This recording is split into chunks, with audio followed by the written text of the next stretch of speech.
This channel does not promote any violent, harmful, or illegal activities. All content provided by this channel is meant for an educational purpose only. Top quality और consistent performance के लिए सिर्फ silver pump नाम याद रखना। প্রথমে মুখ্যমন্ত্রী দিল্লি সফর নিয়ে আপনাদের তথ্য দেব, কারণ মুখ্যমন্ত্রী মমতা বন্দ্যোপাধ্যায় 9 জুন দুদিনের সফরে দিল্লি যেতে পারেন বলে খবর রয়েছে। মুখ্যমন্ত্রীর এই সফর খুব গুরুত্বপূর্ণ। একই অধিবেশন, বর্ষাকালীন অধিবেশন আছে, তার মধ্যে তার এই সফর খুব গুরুত্বপূর্ণ হতে চলেছে। কি কারণে যাচ্ছেন, এই সফরের আর কি কি কর্মসূচি আছে, বিস্তারিতভাবে জানবো। দীক্ষা আমাদের প্রতিনিধি জানাচ্ছেন। দীক্ষা, কি খবর পাওয়া যাচ্ছে? দেখো, দীর্ঘদিন ধরে প্রায় 2020 থেকে রাজ্যের বকেয়া পড়ে রয়েছে কেন্দ্রের কাছে। বাংলার যেমন আবাস যোজনার টাকা পড়ে রয়েছে, প্রধানমন্ত্রী সড়ক যোজনার টাকা পড়ে রয়েছে, 100 দিনের কাজের টাকা পড়ে রয়েছে, বিপুল অঙ্কের টাকা, যার পরিমাণ প্রায় 1,70,000 কোটি টাকার মতন। এই বিপুল অঙ্কের পরিমাণ 2020 সাল থেকে রাজ্যের বকেয়া পড়ে রয়েছে। বারবার কেন্দ্রকে বলা সত্ত্বেও সেই টাকা কেন্দ্র সরকার রিলিজ করেনি। এমনকি আমরা জানি মুখ্যমন্ত্রী সেই টাকার জন্য রেড রোডে ধর্নাতেও বসেছিলেন। পরবর্তী ক্ষেত্রে যদিও রাজ্য সরকারের তরফ থেকে 100 দিনের টাকা মিটিয়ে দেওয়া হয় এবং বাংলার আবাস যোজনার টাকাও রাজ্য সরকারের তরফ থেকে দেওয়া হয়েছে, কিন্তু যেহেতু কেন্দ্রের কাছে সেই বকেয়া বিপুল অঙ্কের টাকা পড়ে রয়েছে, রাজ্যকে নিজের পকেট থেকে সেই টাকা খরচ করতে হচ্ছে। সেই কারণেই মূলত মুখ্যমন্ত্রীর এই সফর বলে আমরা জানতে পারছি। চলতি মাসে যাবার কথা, এখনো পর্যন্ত সূত্রের যে খবর 9 থেকে 11 জুন তিনি যেতে পারেন বলে এখনো পর্যন্ত জানা যাচ্ছে।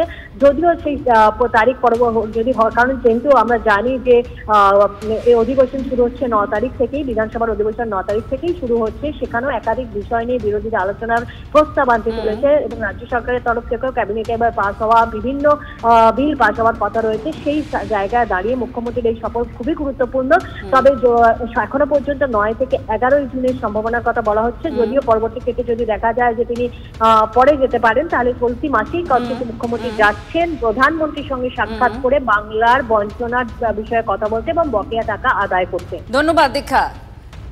সামনেই নির্বাচন রয়েছে, আর সেই নির্বাচনের আগে বারবার মুখ্যমন্ত্রী মমতা বন্দ্যোপাধ্যায় সহ তৃণমূল নেতৃত্ব এই কেন্দ্রের বঞ্চনা নিয়ে সরব হয়েছেন, আগেও সরব হয়েছেন, আর এবার প্রধানমন্ত্রীর সঙ্গে সাক্ষাৎ হতে পারে তার, এমনটাই খবর। আর সেখানে রাজ্যের বকেয়ার দাবি, সেগুলো মেটানোর জন্য দরবার করতে পারেন এমন এই খবর পাওয়া যাচ্ছে। সূত্রের খবর, রাজ্যের যে বকেয়া রয়েছে বিভিন্ন প্রকল্পে, সেই বকেয়া কেন্দ্রের কাছ থেকে আদায় করার জন্যই এই প্রধানমন্ত্রীর সঙ্গে সাক্ষাৎ হতে পারে। 9 জুন দুদিনের সফরে দিল্লি যেতে পারেন মুখ্যমন্ত্রী মমতা বন্দ্যোপাধ্যায়। প্রধানমন্ত্রীর সঙ্গে তার বৈঠক রয়েছে, আর সেখানে তিনি রাজ্যের বকেয়ার জন্য সরব হবেন বলেই সূত্র মারফত খবর পাওয়া যাচ্ছে। সামনে নির্বাচন রয়েছে, আর তার মধ্যে এই সাক্ষাৎ খুবই গুরুত্বপূর্ণ। জগন্নাথ চট্টোপাধ্যায় আমাদের সঙ্গে, বিজেপি নেতা, তিনি রয়েছেন। জগন্নাথবাবু, মুখ্যমন্ত্রী মমতা বন্দ্যোপাধ্যায় প্রধানমন্ত্রীর সঙ্গে দেখা করতে দিল্লি যেতে পারেন, আমরা যা সূত্রের খবর পাচ্ছি বকেয়ার জন্য তিনি দরবার করতে পারেন, কি বলবেন? দেখুন, যুক্তরাষ্ট্রীয় কাঠামোয় প্রধানমন্ত্রীর সঙ্গে মুখ্যমন্ত্রীদের সাক্ষাৎ করাটাই স্বাভাবিক। আমাদের মুখ্যমন্ত্রী নিয়মিত যান না, সেটাই বরং অস্বাভাবিক। এই তো নীতি আয়োগের মিটিং এ আপনারা দেখলেন যে রাজনৈতিকভাবে আমরা একে অপরের বিরুদ্ধে লড়াই করলেও তামিলনাড়ুর মুখ্যমন্ত্রী এম.কে. স্টালিন, ঝাড়খণ্ডে যেখানে ঝাড়খণ্ডে হেমন্ত সোরেনের দলের কাছে পরাজিত হয়েছি, সেই হেমন্ত সোরেন, হিমাচল প্রদেশের মুখ্যমন্ত্রী সুখবিন্দর সিং সুখু, যাকে আমরা হারিয়েছি দিল্লিতে, সেই পাঞ্জাবের মুখ্যমন্ত্রী ভগবন্ত মানের সঙ্গে প্রধানমন্ত্রীর ইন্টারাকশনের ভিডিও আপনারা দেখেছেন। কেন ওই ফোরামটা ব্যবহার করলেন না মুখ্যমন্ত্রী মমতা বন্দ্যোপাধ্যায়? কেন ব্যবহার করলেন না? নীতি আয়োগ কেন্দ্রীয় সরকারের থিঙ্ক ট্যাঙ্ক, কেন্দ্রীয় সরকারের বিভিন্ন বৈঠকগুলিতে যেখানে কেন্দ্র রাজ্য সম্পর্ক, কেন্দ্র রাজ্যের সঙ্গে রাজস্ব ভাগাভাগি, কেন্দ্রীয় প্রকল্পের ভাগাভাগির কথা হয়, সেখানে কেন রাজ্যের প্রতিনিধি উনি পাঠান না? কেন আয়ুষ্মান ভারত উনি চালু করছেন না? কেন জল জীবন মিশনের স্টেট শেয়ার আটকে রেখেছেন? কেন তিনি কেন্দ্রের বলে দেওয়া 100 দিনের কাজে চোর ধরো জেল ভরো কর্মসূচি নিয়ে চোরগুলোকে তার দলে ঢুকিয়ে দিয়ে 100 দিনের কাজের ব্যবস্থা করে দিচ্ছেন না? কেন 45 লক্ষ প্রধানমন্ত্রী আবাস যোজনার গ্রামীণের বাড়ি নিয়ে প্রধানমন্ত্রী অপেক্ষা করে আছেন?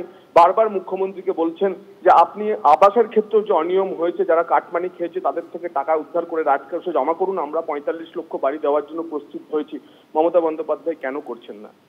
21 সালে পর্যন্ত অডিট রিপোর্টে দেখা যাচ্ছে যে 3,48,000 কোটি টাকা কেন্দ্রীয় সরকারের যে প্রাপ্ত টাকা, সেই টাকার মধ্যে 2,30,000 কোটি টাকা গ্র্যান্ট ইনের টাকার কোনো ইউটিলাইজেশন সার্টিফিকেট তিনি জমা দিতে পারেননি। আমি হাইকোর্টে মামলা করেছি, বারবার হাইকোর্টের দিন পিছিয়ে দিচ্ছেন এবং কোনোভাবে হলফনামা দিয়ে রাজ্য সরকার বলছে না এই 2,30,000 কোটি টাকা কেন্দ্রের পাঠানো টাকা কোথায় গেল।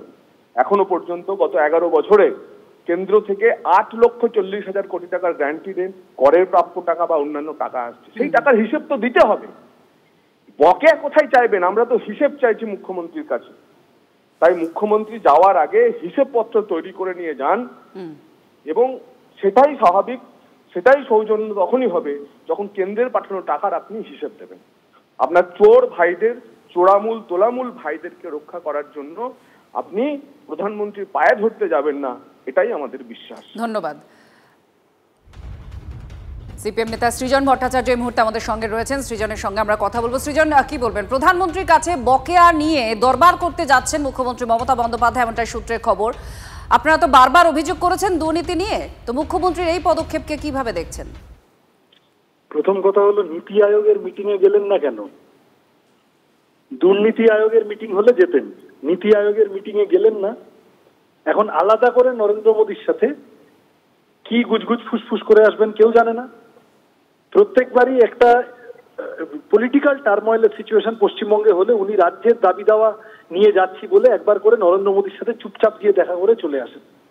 আচ্ছা, আমরা তো ছোট থেকে জ্যোতি বসু, আপনারা কি সেই সেটিং তত্ত্বেই আবার অভিযোগ করছেন? আপনি আমাকে বলুন না এটার যুক্তি কি? কয়েকদিন আগে নীতি আয়োগের মিটিং হলো, সেখানে গেলেন না। আচ্ছা, রাজ্য, আমি তো বলছি আমাদের ছোটবেলায় বুদ্ধদেব ভট্টাচার্যকে আমরা দেখেছি মুখ্যমন্ত্রী যাচ্ছেন বাজপেয়ীর সাথে, মনমোহন সিংয়ের সাথে রাজ্যের দাবি দাওয়া নিয়ে কথা বলতে, ডিপ্লোম্যাটদের নিয়ে যাচ্ছেন, WBCS দের নিয়ে যাচ্ছেন, IAS দের নিয়ে যাচ্ছেন। তারপরে কেন্দ্রীয় সরকারেরও আমলারা এবং রাজ্য সরকারের আমলারা তাদের উপস্থিতিতে মুখ্যমন্ত্রী প্রধানমন্ত্রীর কথা হচ্ছে। এক্ষেত্রে সেসব কিছু হয় কি? কোনোদিন দেখেছেন মমতা ব্যানার্জি তার আমলাদের নিয়ে গিয়ে রাজ্যের দাবি দাওয়া বোঝানোর জন্য গেলেন? উনি ঢুকে পড়েন নরেন্দ্র মোদীর সাথে, কি কথা হয়, গুজগুজ ফুসফুস কি কথা হয় কেউ জানে না, বেরিয়ে এসে ওনারা বিভিন্ন রকম বলতে থাকেন। দুদিন পর দেখা যায় তৃণমূলের চোরগুলো ছাড়া পেয়ে গেছে।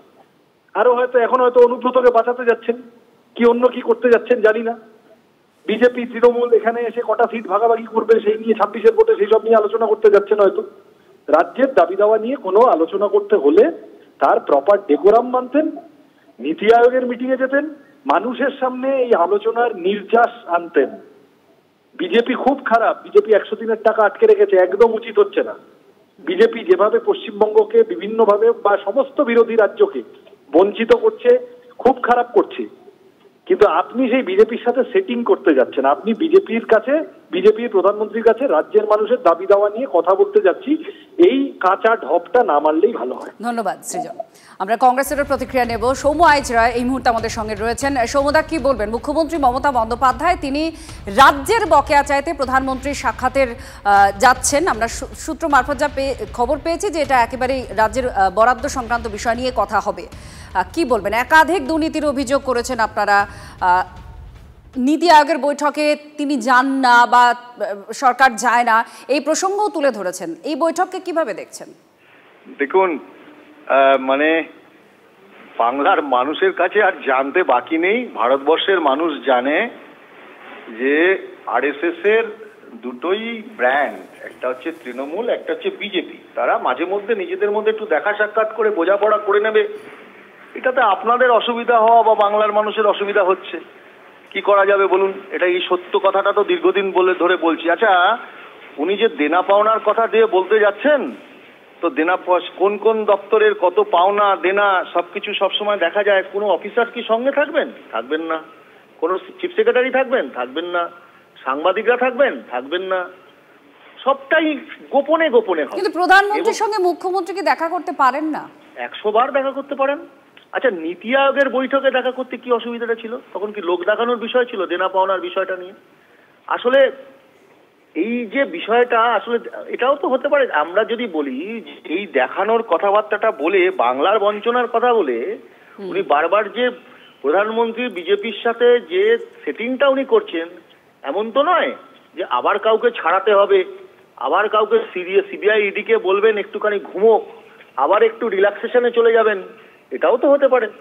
বিষয়টা এত সহজ নয় কারণ প্রধানমন্ত্রীর সাথে মুখ্যমন্ত্রী দেখা করার পরেও দেখেছি রাঘব বোয়ালা কি করে মুক্তি পায়। বেশ বোঝা গিয়েছে সৌমদা আপনার কথা, অর্থাৎ এই সাক্ষাৎ নিয়ে রাজনৈতিক দলের, বিরোধী রাজনৈতিক দলের সদস্যরা কিন্তু সাক্ষাৎকে নিছকই সাক্ষাৎ হিসেবে দেখছেন না, তারা এর মধ্যেও সেটিং তত্ত্ব আনছেন, অর্থাৎ এই মমতা বন্দ্যোপাধ্যায়ের সঙ্গে, প্রধানমন্ত্রীর সঙ্গে মুখ্যমন্ত্রীর এই বৈঠক নিয়েও রাজনীতির অন্দরে রাজনৈতিক চর্চাই হচ্ছে।